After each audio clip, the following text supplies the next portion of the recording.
Welcome বন্ধুরা। বন্ধুরা, গত ৭ই এপ্রিল মাননীয় মুখ্যমন্ত্রী ইনডোর স্টেডিয়ামে চাকরিহারা শিক্ষক শিক্ষিকা শিক্ষাকর্মীদের নিয়ে যে সভা করেছিলেন, সেখানে তিনি বলেছিলেন যে কারো চাকরি তিনি যেতে দেবেন না। তার কাছে অনেকগুলো পরিকল্পনা রয়েছে এবং তারই ইমপ্লিমেন্ট কিন্তু আজকে দেখা গিয়েছে। হ্যাঁ বন্ধুরা, এই সমস্ত চাকরিহারাদের পুনরায় বিদ্যালয়ে ঢোকানোর একটি পরিকল্পনা গ্রহণ করেছেন। সেটা কি হবে আমি আজকের এই ভিডিওতে বলবো। তার আগে বলে নিই যে প্রাইমারির খবর। প্রাইমারিতে যারা বিএড নিয়ে চাকরি করছেন বর্তমানে, তাদের 6 মাসের একটি ব্রিজ কোর্স করার কথা বলেছিল মহামান্য কলকাতা হাইকোর্ট। আর সেই মর্মেই কিন্তু আজকে নোটিফিকেশন প্রকাশ করা হলো। হ্যাঁ বন্ধুরা, national council for teacher education NCTE তারা কিন্তু এই বিএড নিয়ে প্রাথমিকে চাকরিরত শিক্ষক শিক্ষিকাদের ব্রিজ কোর্স করাবেন 6 মাসে। তার জন্য আজকে নোটিফিকেশন দিয়েছে তারা। 28/11/2023 আগে যে সমস্ত শিক্ষক শিক্ষিকা প্রাইমারিতে বিএড নিয়ে শিক্ষকতা করছেন, তাদের ব্রিজ কোর্স করানো হবে। আর এই ব্রিজ কোর্স আগামী 1 বছরের মধ্যেই কিন্তু করানো হবে, এই মর্মে কিন্তু নোটিফিকেশন দিয়েছে। এবার চলে আসি আজকের মূল প্রসঙ্গে।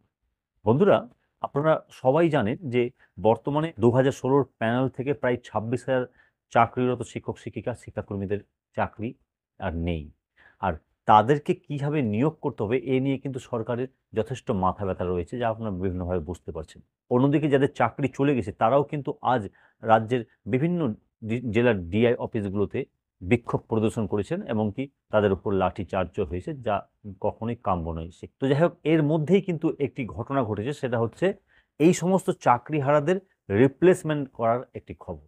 হ্যাঁ বন্ধুরা, আপনারা প্রত্যেকেই জানেন যে বর্তমানে রাজ্যে উচ্চ প্রাথমিকে যে পার্শ্ব শিক্ষক হিসেবে শিক্ষক শিক্ষিকা রয়েছেন, তাদের স্যালারি 14,000-এর কিছু কম, 13,000 প্লাস।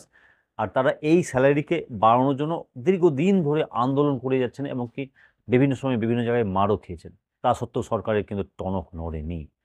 আর আজকে হঠাৎ করে এই প্যারা টিচারদের বেতন প্রায় 3 গুণ বাড়ানোর জন্য সরকার তৎপর হয়েছে। হ্যাঁ বন্ধুরা, শুধু তৎপর নয়, রাজ্যের শিক্ষা দপ্তর থেকে একটি ফাইল এই মর্মে অর্থ দপ্তরে পাঠানো হয়েছে।